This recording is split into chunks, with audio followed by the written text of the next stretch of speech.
అక్క లెటర్ పెద్ద రచ్చ లేపుతోంది. ఆమె స్టేట్మెంట్ ఇంటా బయట పొలిటికల్ హీట్ పెంచుతోంది. కవిత లెటర్ లీక్ పై బీఆర్ఎస్ జాగృతి కార్యకర్తల మధ్య సోషల్ మీడియాలో వార్ నడుస్తోంది.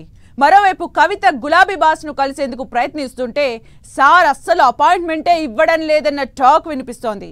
పైగా కవిత ఇష్యూలో ఎవరూ స్పందించొద్దని చెప్పినట్లు తెలుస్తోంది. ఇంతకీ కవిత ఎపిసోడ్లో కేసీఆర్ మౌనం ఎందుకు? కేసీఆర్ కవితను పక్కన పెట్టేశారా? అపాయింట్మెంట్ కూడా ఇవ్వనిది అందుకేనా?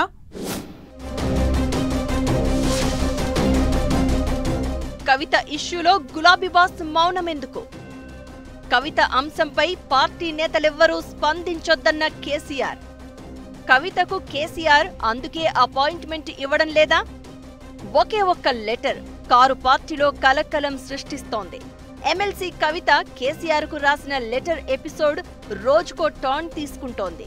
ఇంత గందరగోళానికి దారితీసిన కవిత లెటర్ పై కేసీఆర్ ఎందుకు రియాక్ట్ కావడం లేదో బీఆర్ఎస్ నేతలకు అంతు పట్టడం లేదట. ఇదే టైంలో తన తండ్రి బీఆర్ఎస్ అధినేత కేసీఆర్ తో party working president KTR farm house లో ప్రత్యేకంగా భేటీ అయి కవిత ఎపిసోడ్ తర్వాత పరిణామాలపై డిస్కస్ చేసినట్లు తెలుస్తోంది.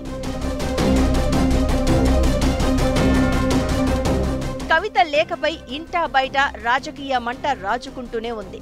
కవిత మాత్రం తన తండ్రికి తాను వ్యక్తిగతంగా లేఖ రాస్తే ఎలా బయటకు వచ్చిందంటూ ప్రశ్నిస్తున్నారు. గతంలో కూడా తాను లెటర్లు రాసినట్లు చెప్తున్నారు. అయితే కవిత లేఖ బయటికి ఎలా వచ్చిందనే దానిపై బీఆర్ఎస్ కార్యకర్తలు, జాగృతి కార్యకర్తల మధ్య సోషల్ మీడియాలో పోస్టుల వార్ జరుగుతోంది. కేటీఆర్ వర్గమే లెటర్ లీక్ చేసిందని జాగృతి టీం ఆరోపిస్తూ ఉంటే కవితనే కావాలని లెటర్ను బయటపెట్టి కేసీఆర్ ను రోడ్డుకు లాగిందంటూ మండిపడుతున్నారు బీఆర్ఎస్ కార్యకర్తలు. ఇక తాను రాసిన లెటర్ పై రాజకీయ రచ్చ, పోస్టుల వారు నడుస్తూ ఉండగానే కవిత కేసీఆర్ ను కలిసేందుకు ప్రయత్నించినట్లు తెలుస్తోంది. లెటర్ రాయడానికి కారణమేంటో, తన ఉద్దేశమేంటో చెప్పాలన్న ఉద్దేశంతో కవిత అపాయింట్మెంట్ అడిగితే కేసీఆర్ నో చెప్పారన్న టాక్ వినిపిస్తోంది. కవితను కలిసేందుకు కేసీఆర్ ఏమాత్రం ఇష్టంగా లేరని బీఆర్ఎస్ వర్గాలు చర్చించుకుంటున్నాయి. ఓ రకంగా కేసీఆర్ కవితను పక్కకు పెట్టినట్లే అంటున్నారు కొందరు కారు పార్టీ లీడర్లు. అంతేకాదు, కవిత లిక్కర్ కేసు ఆరోపణలతోనే బీఆర్ఎస్ కు తీవ్ర నష్టం జరిగిందని, పార్టీ ఓటమికి ఆమె ప్రధాన కారణమని కూడా గుసగుసలు పెట్టుకుంటున్నారట.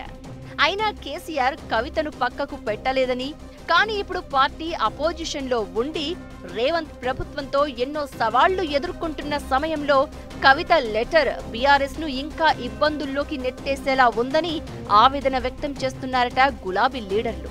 కేసీఆర్ కూడా ఇదే అభిప్రాయంతో ఉన్నారని, అందుకే కవిత అపాయింట్మెంట్ అడిగినా నో చెప్తున్నారని డిస్కస్ చేసుకుంటున్నారు. పార్టీ వర్కింగ్ ప్రెసిడెంట్ కేటీఆర్ కూడా కవిత అంశంపై పెద్దగా స్పందించడం లేదు. ఆమె లేఖ రాయడం తప్పేమీ కాదంటూనే అంతర్గత విషయాలను బహిర్గతంగా మాట్లాడడం సరికాదనే అభిప్రాయాన్ని వ్యక్తం చేశారు. ఇలాంటి టైంలో పార్టీ వర్కింగ్ ప్రెసిడెంట్ కేటీఆర్ అధినేత కేసీఆర్ ను కలిసి మాట్లాడడం చర్చనీయాంశమవుతోంది. దాదాపు 2.5 గంటల పాటు కవిత అంశంపైనే మాట్లాడుకున్నట్లు తెలుస్తోంది. ఇది కుటుంబానికి సంబంధించిన అంశం కావడం, అందులోనూ సున్నితమైన విషయం కావడంతో పార్టీలో ఎవ్వరూ స్పందించకుండా చూడాలని కేటీఆర్ కు కేసీఆర్ సూచించినట్లు సమాచారం. దాంతో కవిత ఎపిసోడ్ పై కేటీఆర్, హరీష్ రావు సహా పార్టీ ముఖ్య నేతలెవ్వరూ రెస్పాండ్ కారన్న చర్చ జరుగుతోంది. కవిత లెటర్ పై ఎవరు మాట్లాడినా మాట్లాడకపోయినా కేసీఆర్ కనీసం ప్రెస్ నోట్ అయినా ఇస్తే బాగుంటుందన్న అభిప్రాయం కొందరు బీఆర్ఎస్ నేతల్లో ఉందట. కేసీఆర్ మాత్రం తాను రియాక్ట్ కాకపోవడమే కాదు, పార్టీ నేతలు ఎవ్వరూ కవిత ఎపిసోడ్ పై మాట్లాడొద్దని చెప్పడం హాట్ టాపిక్ అవుతోంది. కేసీఆర్ పిలిచి మాట్లాడకపోతే కవిత ఏదో పెద్ద డెసిషన్ తీసుకుంటున్నారని ఓవైపు ప్రచారం జరుగుతూ ఉండగా, ఆమె అడిగినా కేసీఆర్ అపాయింట్మెంట్ ఇవ్వడం లేదన్న టాక్ మాత్రం మరింత ఇంట్రెస్టింగ్ గా మారింది. దీన్ని బట్టే కవితను కేసీఆర్ చాలా లైట్ తీసుకుంటున్నారన్న చర్చ జరుగుతోంది. అపోజిషన్ లో ఉన్నాం, పైగా ఎన్నికలకు ఇంకా 3 ఏళ్లకు పైగా టైం ఉంది. ఇలాంటి టైంలో కవిత పార్టీలో ఉన్నా, ఒకవేళ ఏదైనా నిర్ణయం తీసుకున్నా నో ప్రాబ్లం అన్న భావనలో గులాబీ బాస్ ఉన్నట్లు బీఆర్ఎస్ లీడర్లు చర్చించుకుంటున్నారు. అందుకే ఆమెకు అపాయింట్మెంట్ ఇచ్చి కలిసేందుకు కూడా ఇష్టపడడం లేదన్న టాక్ అయితే కారు పార్టీలో బలంగా వినిపిస్తోంది. ఆమె రాసిన లేఖ బయటికి లీక్ కావడంతోనే బీఆర్ఎస్ తో కవిత బంధం తెగినట్లేనన్న ఒపీనియన్ కూడా వ్యక్తం చేస్తున్నారు.